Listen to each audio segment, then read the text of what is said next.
On this episode of the podcast, I have with me Guillaume Binet. He is the VP of Software Infrastructure at Motional. We're going to be talking about an interesting topic, how to write safer code.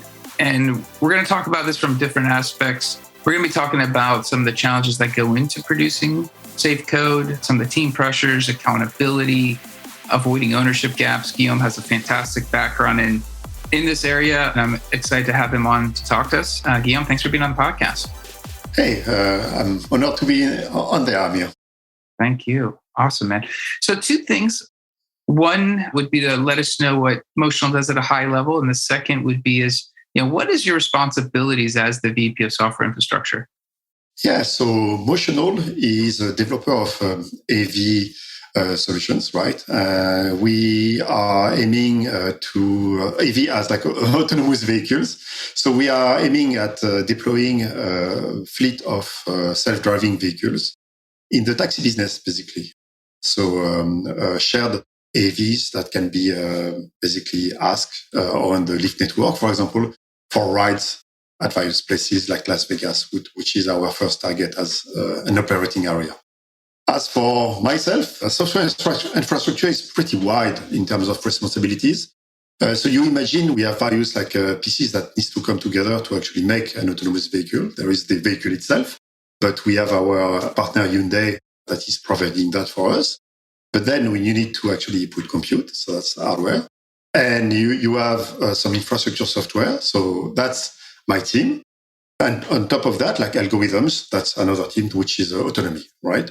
There is a missing piece, which is the cloud tooling. When you are making an autonomous vehicle, you need a lot of tooling support in terms of ingesting logs, sorting them out, getting metrics, training algorithms, and so on. And that's my team too, right? So often I say my teams have from bits and bytes, from drivers and OS from on the car up to the cloud in terms of responsibilities on the infrastructure. Absolutely. I don't know if you ever sleep. It sounds like a lot of different moving parts. So I'm excited to have you on to share with us. So let's talk at the highest level. I know we're going to talk about writing safer code. And again, we made a distinction of it's not writing secure code, but safer code. And I guess when we're talking about safer code at the highest level, can we maybe just get your views on what that means and use that as a jumping off point? Yes. So when you talk about safety, right, you often think about, hardware, right? Let's say, in the industry, the big red button thing you press and the machine stops to be sure that everybody is safe. Or you think about, aerospace industry, right? You have a plane and everything needs to be according to whatever rules you have to make the operation of this system in general safe, right? When you start to insert software, right, it becomes a little bit different, right? So, for example, for planes, right, they do what we call, for example, code diversity, right? You think, the software is a little bit complex, so let's implement it 3 times by 3 different teams and have it vote on the airplane itself, right? Which already goes into things where the traditional way of we are thinking about safety start to be at the fringe of what is actually applicable for software, if you see what I mean. So that's the big challenge of writing safe code, especially in the AV industry, right? For example, cars, vehicle manufacturer, OEMs, they do have rules to actually make not only the car itself safe, when you brake, it always brake, but also the software on those vehicles safe, right? Way of certifying, if you will, convincing bodies that when developers develop let's say your ABS algorithm, saying all the logic to not block the wheels, but at the end of the day, the car stops, right? They have a bunch of rules, right? For example, there is a norm called ISO 26262, right? That really had good thought about how to be sure that software that is critical in the safety function of the car kind of never fails, or if they fail in a not dramatic fashion, right? When you are actually starting to go into more complex software, you see that that's really hard, right, to implement, because the complexity is combinatory, right? The number of line of code and type of algorithms we are actually implementing in the car becomes really hard to manage in that framework, like in the ISO 26262 framework. So that's a big challenge of writing complex software for an AV vehicle. Yeah, that's actually a great insight in terms of what challenges you're seeing, and some of the analogies make a lot of sense.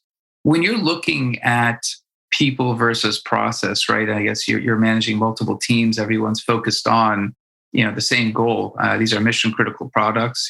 Autonomous vehicles have certain safety and stringency that I'm sure is discussed all over the internet and the podcast world. That's not about this podcast. But when you're looking at people versus process, within the context of writing safer code, how do you start looking at the balance? That seems like it's partly art, partly science. I mean, as a layperson, it seems like it's quite an arduous task to find the right middle point.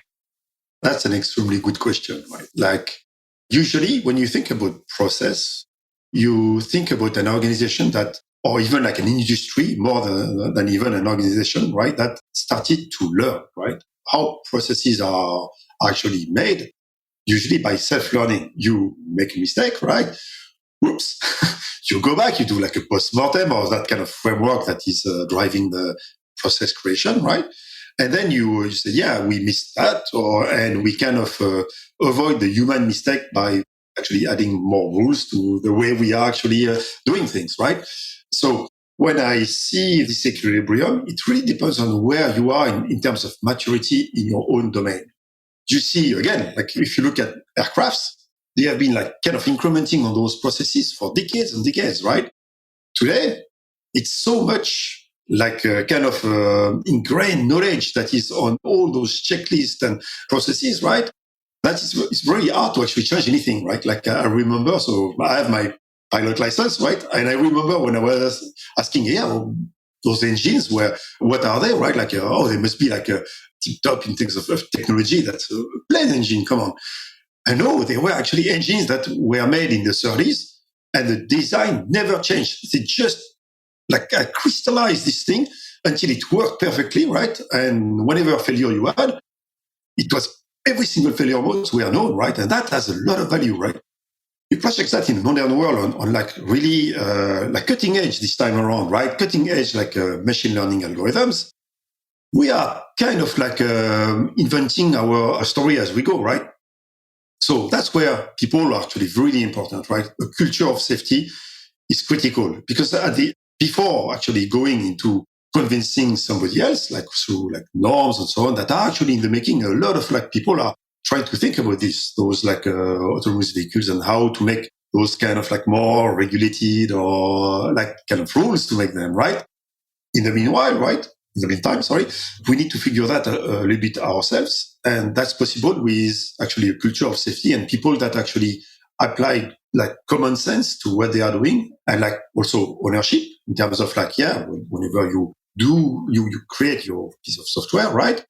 If you need to basically be sure that your thing works kind of end to end, right? Because like, again, that's new, right? So maybe we don't really know how to test this, right? So, okay, you pick your piece of software and then you go help test engineer saying, yeah, my thing is doing this. And the normal behavior is that. And then please apply your own judgment in terms of like, how you make sure that you are actually testing all the fringe cases, right? What are the failure modes, right? Like really deep dive into it, right? In terms of validating that this thing is actually behaving correctly.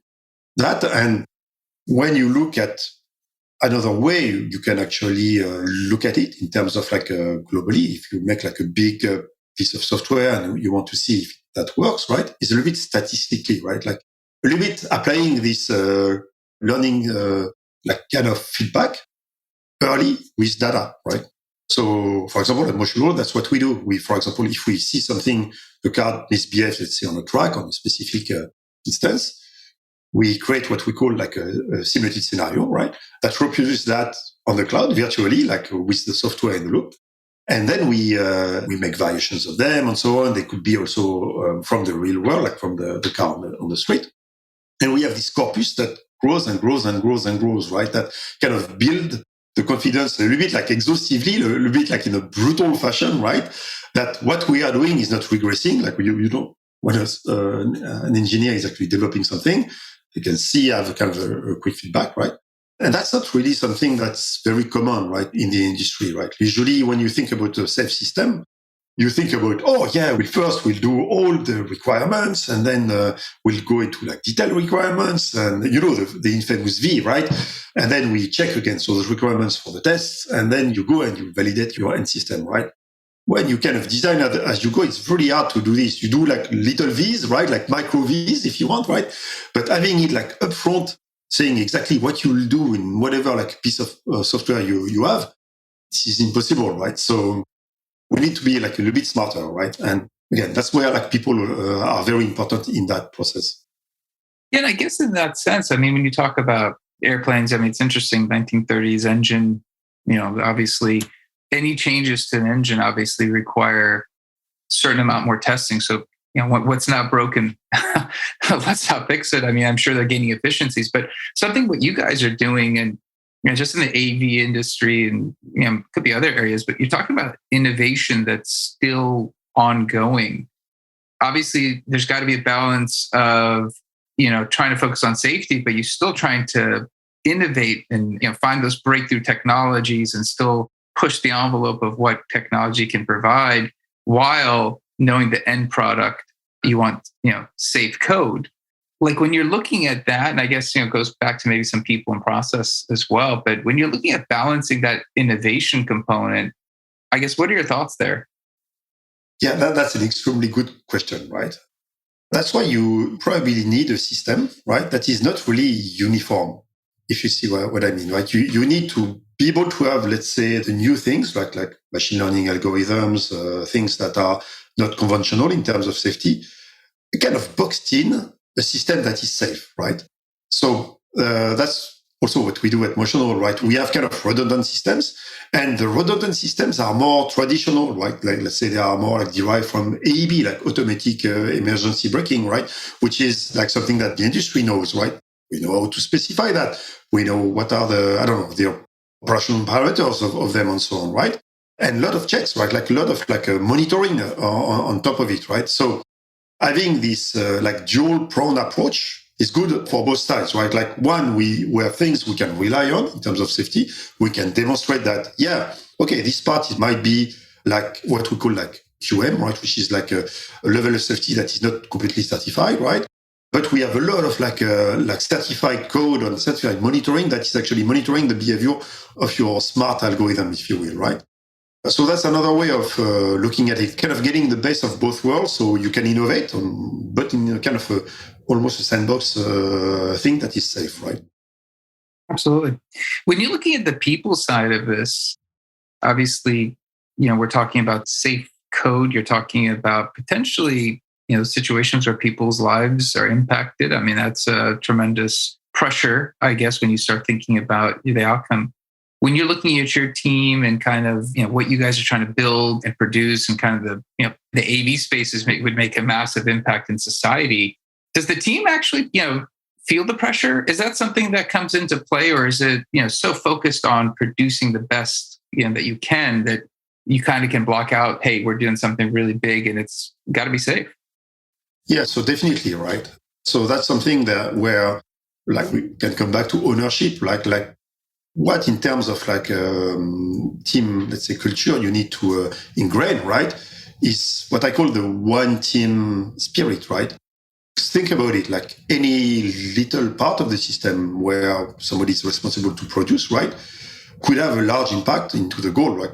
Safety, or even like in terms of implementing an AV, right? So an AV is basically a robot, right? And a robot often, like when you come from a software industry like myself, what surprised you when you're making robots is that everything is really intertwined, right? Like from a little defect in the hardware to the sensors to, the networking in the car, the compute, the algorithms, the monitoring, and so on. Every single step along the way, actually, it's more like a chain than anything else, right? With let's say a lot of monitoring on the chain, right? But that's kind of the reality we are living with, right? So it means that everyone needs to be cognizant that, they need to actually really connect with everyone on that chain to be sure that everything is working, right?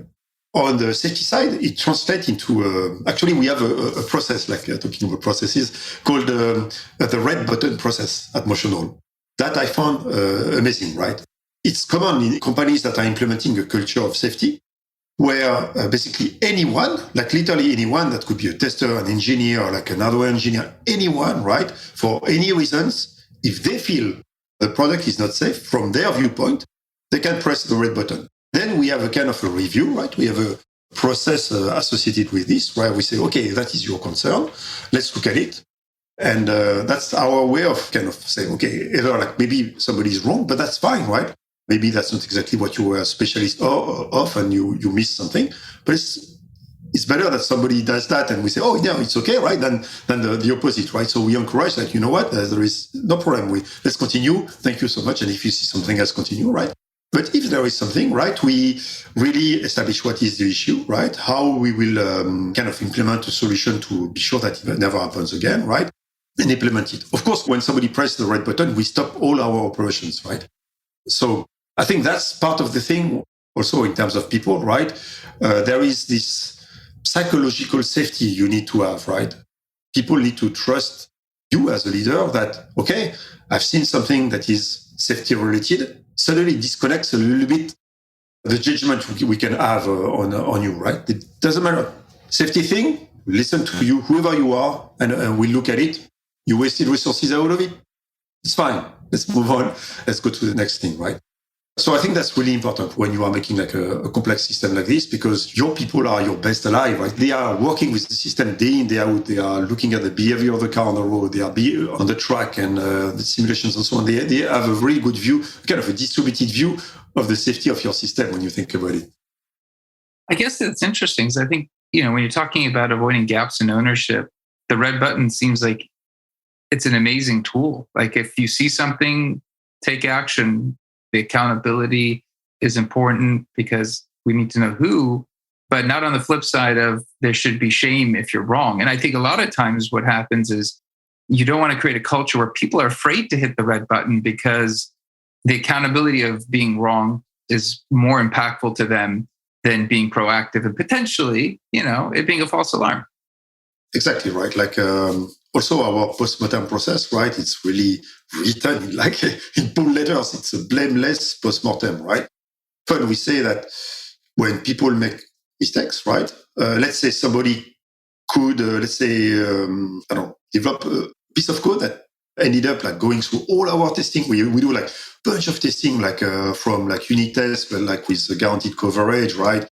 To simulation test, re-simulation test, test on the track, and so on. There is a lot of validation across all this, right? But if by any chance, like a piece of code, right, goes through part or all of this testing apparatus, right? We do a post-mortem, like saying, like, yeah, that should never happen, right? But okay, let's look at it, right? We don't blame the code there, right? We blame our process in terms of testing our system. That should not happen, right? And I guess when you're looking at, going back to the red button, it's interesting because you mentioned something about, safety on paper certifications versus reality. And you have this red button. When it comes to actually viewing, paper certifications versus what you're seeing and how it's implemented in reality, where does the ownership fall there? Because obviously, it's one thing to say it's certified and a check box is done, but the other is it to the standard we want it to be based on our use case and application? Is there any factors in that? It has, right? Especially when your certifications don't really match, are a little bit lagging compared to what you are doing, right? You can imagine there is kind of an impedance mismatch, right? So Olivia, one of my engineers, actually put that right. And I like to repeat our phrase. We need to convince ourselves first before convincing somebody else. And when you think about it, when you look at all those like certification processes and so on, right? They kind of make sense, right? In their own context, right? So if you can convince yourself with all the tools that I was talking about and with our culture and so on, that we are making something safe, you'll see that basically the team will converge to processes that are close to the ones that, 26262 and so on are actually prescribing, right? And I think there is something powerful to say there, right? Where if you go that way, right, we can progressively go to something that is more and more rigorous, right? Kind of like navigating through the complexity, right? And converging into like more processes and kind of inventing our own processes to certify as something is for ourselves, right? And that might become like the next ISO 26062 or whatever like standard that will happen, right? And actually, it happens, right? For example, we have what we call AVCDL, right? Which is like a thing we invented here at Motional, right? But that's more about like cyber security in terms of certifying your processes and so on, in terms of making sure that the vehicle is cyber safe, right? And it's becoming now like actually a new norm, right? So I'm pretty sure that's also what's going to happen, and actually it is happening, right, on the safety side, right? At some point, right, we'll go into maturing, and at some point will be the future to 6262, let's say, right? Meanwhile, right, I think we need to convince ourselves with metrics, hard numbers, right, that we are safe. That's interesting. I mean, I was thinking building a team to support, these type of projects itself has to be quite a process, because, it seems like you need a mindset towards safety, towards redundancy, towards, elaborate testing for things that you don't know how to test. When it comes to building the team and kind of, finding somebody who has the right mindset, because you mentioned a mindset, building a culture of safety, having that mindset. How is that traditionally different when you're just looking at people, let's say somebody who wants to get into the industry and, wants to be in the AV space? Like, how is that mindset different?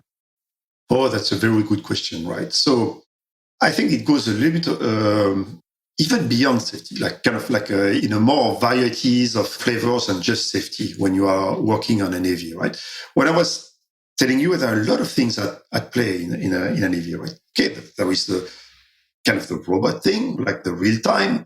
A lot of data are flowing through, right? You have the cloud supporting this thing, some hardware relationships, sensors, like physical aspect of this thing, right? The safety, of course, on top of it. So if you're trying to build like a good like AV developer team, right?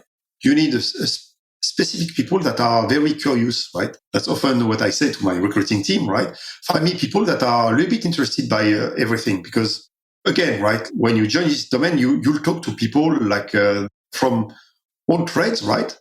And if you are too specialized into what you are doing, I don't know, you are specialized into, I don't know, IOs on a system, right? It's going to be really hard for you to understand, like, oh, yeah, what type of IOs and how they interact. And, oh, by the way, they are coming in real time. So you see what I mean? So in general, right? And that's very true for safety.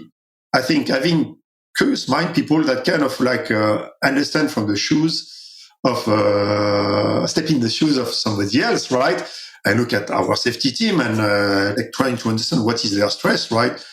Where are they coming from, and kind of working with them in terms of like finding that, right? Finding this thing where we say, yeah, you know what? I understand algorithms. I understand a little bit the infrastructure, right?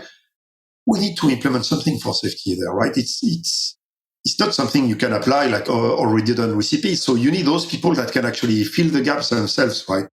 And again, that's true for safety, but that's true for a lot of little things or technical details that needs to get right for this robot to work. I love it, man. I think it's a very interesting space that has unique challenges. And I like it when there's a lot of science and there needs to be a little bit of art in terms of how you manage the people side of it. It sounds like that's a careful balancing act from everything you've explained. Yeah, definitely right. I think that's really make or break those AV companies, right? Having the right set of people that are a tight knit, right? That really work as a team. Definitely world class. Again, we are really tackling a challenge of our generation almost, right? We are really pushing the boundaries into what is possible. And it means that we are pushing in on a lot of various axes, right? Like in terms of power consumption in the car for the compute, right? Then squeezing as much as we can in terms of infrastructure on the car, scaling the cloud in terms of data, right? Everything is like, it's like at the edge of what is possible. And you need on top of that, being sure that that is safe, right? So it's definitely a high bar. Awesome, man. I can't thank you enough for being on and sharing with us. If somebody wants to, follow up with you, what's a good way of getting in touch? Is LinkedIn a good place to connect with you? Do you have a preferred avenue? LinkedIn is perfect. If you're interested by this domain, right, and if whatever I said actually kind of tickle your interest, right, feel free to ping me, right? We are looking for more great people like yourself. Awesome. We'll make sure to include your LinkedIn. Yeah, if somebody wants to follow with Guillaume, whether it's something you mentioned, you want to get into the AV space, he's a great guy to get in touch with. Again, thank you for being on. That's it for this episode. We'll be back again, different guest, different topic. I always ask for two things. If you find the podcast useful, share it. That's how it's been growing. And secondly, if you want me to talk about something, let me know. Hit me up on LinkedIn and I'll do my best to find a guest to do that. Otherwise, until next time, goodbye.